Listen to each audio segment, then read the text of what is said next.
All right, how's it going with y'all this evening? I'm just here to talk my shit again. Um, and this time it's obviously no food. I'm not eating no wings. Those of you who saw my last video, I was kind of getting my grub on in the meantime. And the conversation now is just as casual with a little bit of substance. But there's two things I want to kind of touch on a little bit. Um, Physical attraction, you know, the basics, and then growth as we get into the dating and relationship game. I'm going to touch on it. I'm not going to go really, really deep, but I'm going to touch on it. And one of the things I find a lot, and I hear a lot from both sides, men and women, is people are criticized for having a type or having a preference when it comes to physical attraction. And I'm talking about the scale of what looks good to you and what you find attractive. That's the only thing I'm talking about.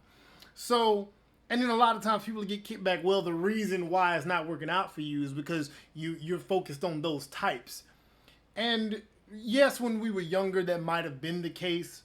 But in our age group, the 30, I'm 37, so 30 and up, 40 and up, I don't know, but just right in there, y'all know what I'm saying. You're still into what you're physically attracted to. So bottom line, everybody wants to like what they see. There is a such thing as pretty privilege, and it gets you in the door, and there's nothing wrong with that. It's the easiest thing to figure out from day one. I don't care if you walking in bars and restaurants, wherever you approach or you get approached, the very first thing is what you see. Nobody's getting approached by somebody asking them what's in the contents of their heart and what's in their soul and what are their perspectives and outlook on life. That's not happening. Initially, you see what you see. You don't ask all the questions that I just referenced and then try to take a peek at what the person looks like. That's not the way it works. And that's okay. There's nothing wrong with that. But the criticism behind it is ridiculous because we've all heard the flip side of it. I've heard women more so than men, where they gave the guy who they weren't that physically attracted to a chance, and he still did some bullshit. You know what I'm saying? He still pulled one over on her, and she's thinking, how dare this dude? I mean, I gave him a chance, and he... So, at the end of the day, the content of character and physical attraction, those things don't always mean something less than. It doesn't mean that the good-looking guy or the good-looking woman is not going to be a person of substance. And because you want somebody who's attractive to you, it doesn't mean that you're not looking at the things that are substantive. It does not mean that. But oftentimes, people judge other people's preferences and them not being with somebody or being single or even having failures as, oh, that's because you're into this type. Yeah, that's not always the case, especially at this stage in life. And that rolls me into another. It's an old subject, but it comes up all the time. I see it all the time anyway. So the Russell Wilson and Ciara dynamic, right? Russell Wilson's kind of the square guy, and I know y'all know that football player, square, straight-laced dude. And Ciara, she was with Future, and then she was into a certain type of guy when she was younger. And I'm going to get back to that. But she was into a certain type of guy, had a kid with Future. And then her and Russell Wilson had a thing. And both of them caught hell. Russell caught hell for being with her because she had a child by who she had a child with. And then she's receiving hell for getting with a dude who she who she might not have been interested in before. And that to me is the most ridiculous shit ever, right? Do we not allow for growth? Okay, so I'm going to go with that. Everybody, not everybody, I can't say that everybody, but a lot of us, most people, when they were younger, they were into something.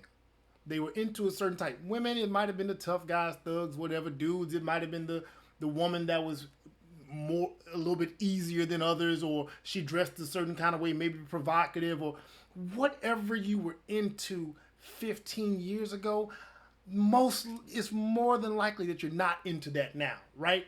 And so you take that into consideration. Then you take into consideration that this woman had a kid by a certain type.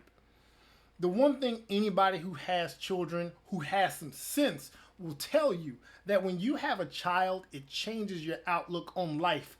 Period. That includes the type of people that you want to consider being in a relationship with. So I'm pretty sure she started to identify certain characteristics of the individual who she wanted in her life, who would subsequently be in her child's life, right?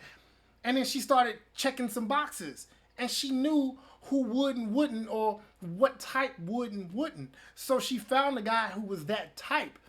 I'm glad that the black woman identified those characteristics and didn't isolate them into other racial groups, which often happens, which black men and black women do. They find what they finally know they need on the substance level, and then they find those things only exclusive to other groups. Well, she found it in her brother. So what's wrong with that? Right? And she's not doing wrong by the dude. If she was doing wrong by the dude, if she was shitting on him, if she was mistreating him, if it seemed that her love and loyalty was not equal to his, then I would question that dynamic. But I can't question the dynamic when it seems, we don't know what goes on behind closed doors, but when it seems that everything is on the level. And by the way, we talk about Russell Wilson being a square all the time. Man, we don't know nothing about this dude, really. We know what he shows us. We know what NFL quarterbacks show us, right? We don't know what this dude is doing behind closed doors. He might be one of the most ratchet people on the face of the earth behind closed doors, and maybe she likes that. You know, maybe somehow, some way, it just works. But to look at her and cast aspersions as if she was wrong for growing and changing her mind in regards to the type of person that she was going to be with now that she has a child is ridiculous. And to look at him sideways for being with a woman who he obviously finds attractive, she's attractive, who has a child by a dude who she's no longer in a relationship with. I mean, hey, if you feel some kind of way about single mothers moving on, then you're going to have to just feel some kind of way about it. And if you feel some kind of way about a woman who changes her mind and grows up a little bit and identifies characteristics in another who she might not have given a chance before, then look in the mirror and ask the question, are you still interested in the same type of person you were in your 20s? In your 20s. You ain't got to go back to high school, but just go back to your 20s. How about that? Anyway, that's all I got. I went a little longer than normal, but hopefully my points got across. Good night.